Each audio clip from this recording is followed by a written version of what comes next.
how to start this, okay? I'm not a YouTuber. First and foremost. Also, I'm gonna look here because that's where the viewfinder is, but I know that you're down here, okay?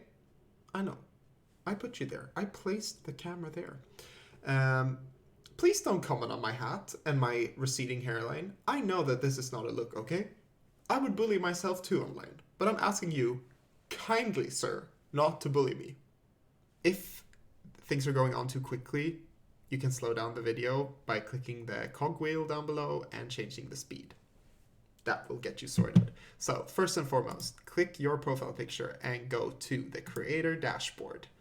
Now, to install a lot of these, you need to be affiliate. That means that you need 50 followers, a bunch of stream hours, and I don't know, sometimes they change the rules for becoming affiliate. So if you don't see all of these options, that might mean that you aren't affiliate yet.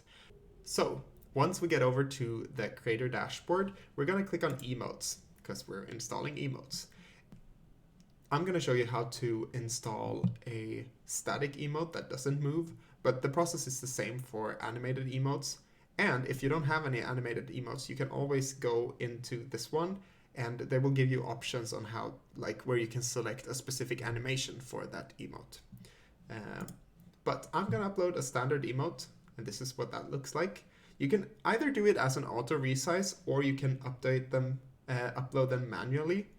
I don't know if it makes a difference, but I've always been taught to turn this off and upload them one by one.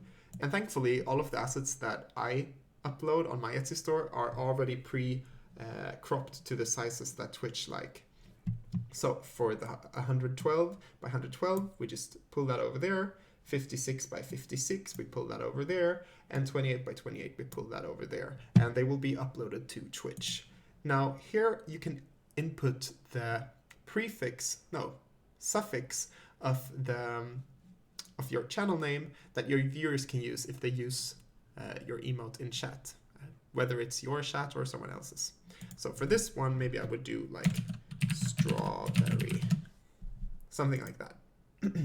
And if you want to be really nice, you can always put in my name here and select me. And I would be so happy because then when people use the emote, they will know that I made it.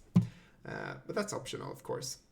So my username is Corbiss, Corbiss. And also here you can preview what they look like against a dark and a light background. Then you just hit upload down here. And note also that it might take some time to get this uploaded. If you're using my emotes, there should be no problem. If you have any issues with this, please let me know. But if you're using someone else's emote, maybe you have like a butt emote or something that Twitch might think is inappropriate, chances are that it will not go through this process because they will be like, no, this is against our terms of use or something. So yeah, keep that in mind before you buy something like that on Etsy or wherever. And hopefully this will help you. See ya! Can you see me, chat? No, just kidding. I hope this came in helpful. If you have any questions or if this information is outdated for some reason, please let me know and I will help you to the best of my abilities. I think that's it. Have a good day and have fun streaming. See you!